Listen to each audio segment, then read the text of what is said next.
Почитувани гледачи, ви го презентираме нашиот видео избор. Тема на неделата на Слободна Европа, посветена на актуелните настани во регионот и светот и нивната поврзаност и влијание врз Македонија.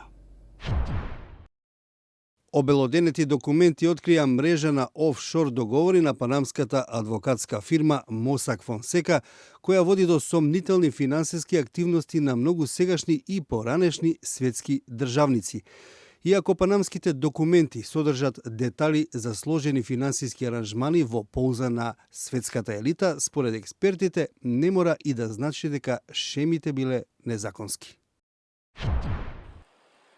Повеќе од 11,5 милиони документи од досијата на адвокатската фирма Mossack Fonseca со седиште во даночниот рај Панама протекоа деновиве, откривајќи детали за стотици илјади клиенти. Документите се во центарот на истрагата од меѓународниот конзорциум на истражувачки новинари, германскиот вестник Süddeutsche Zeitung и повеќе од 100 други новински организации од целиот свет. Протечените Панама документи офаќаат период од речиси 40 години, од 1977 до минатиот декември, и наводно покажуваат дека некои друштва со седиште во даночните рајови биле користени за сомнително перење пари, договори за оружје и дрога, како и избегнување данок. Документите поврзуваат 12 сегашни и поранешни шефови на држави и други 128 политичари со недозволени финансиски трансакции. Некои водат и до рускиот председател Владимир Путин, поранешниот египетски лидер Хосни Мубарак и сирискиот председател Башар Ал-Асад. Експертите сметаат дека некои од овие сделки може и да се технички законски, но додаваат дека сигурно е оти ќе има и такви кои не се. Фактот што овие откритија се појавија од Панама силно ми сугерира дека најверојатно во тоа има и криминал. Никој кој е базиран во Британија ја нема Панама како природен избор за даночен рај. Многу поблиску се островите на Ла-Маш, а ги имате и сите британски прекуморски територии, вели Џолијан Мугам, специјалист за даноци, додавајќи. Предноста што ја има Панама е во незините закони за тајност, етичките недостатоци на незините професионалци и некои инструменти кои овозможуваат да се скријат оние кои навистина поседуваат средства. Тоа се големи предности ако сте вклучени во затајување, додава Мугам.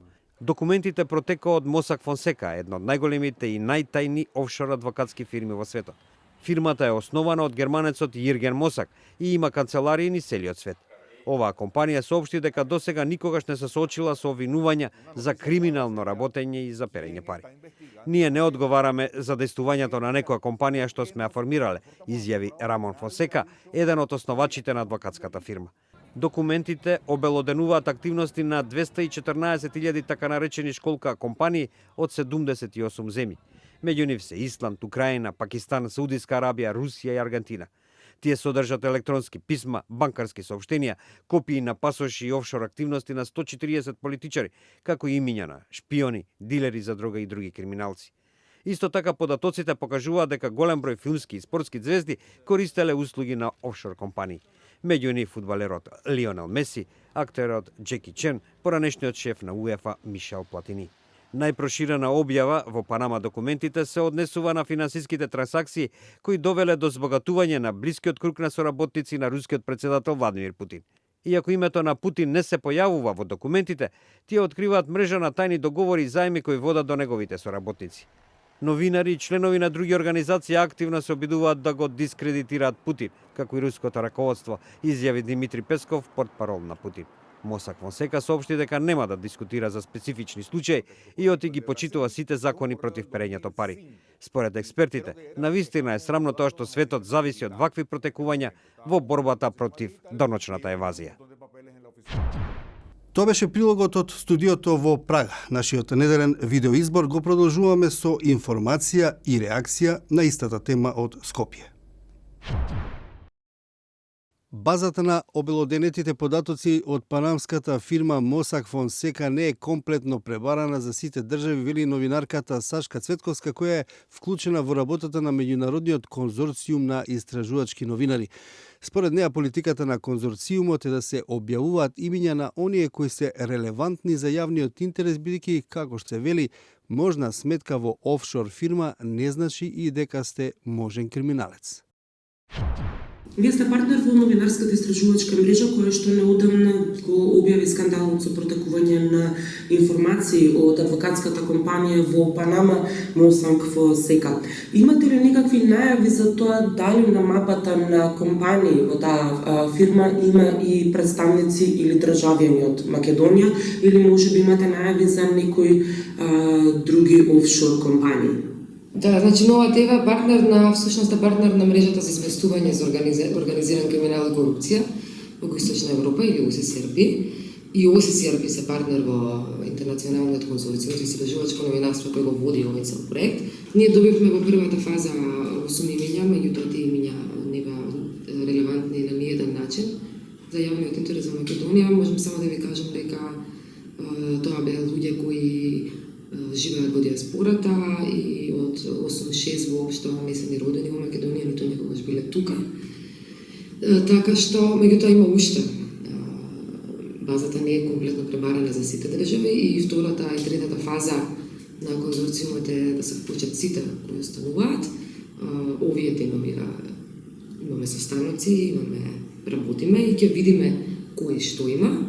Политиката на конзорциумот е дека се објавуваат оние луѓе кои се релевантни за јавниот интерес и кои претходно новинарите ќе ги истражат, а не и сите луѓе, бидејќи во сметка да имате во офшор не нужно не значи дека вие сте криминалец и сте сокрили пари. Во основа кој и како може да отвори сметка во некој даночен рај? Кој и како не е толку поважно е зошто некој би отворил таму сметка.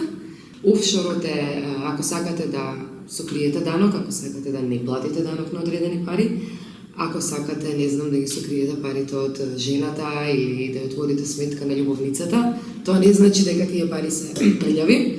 Затоа конзорциумот ги истражува оние луѓе кои се релевантни за јавниот интерес. Тоа се државните и јавните функционери, тоа се војните злосторници, трговците со белоробје, со оружје и сите други луѓе кои имаат не баш така прозаични причини да останат далеко од радарот.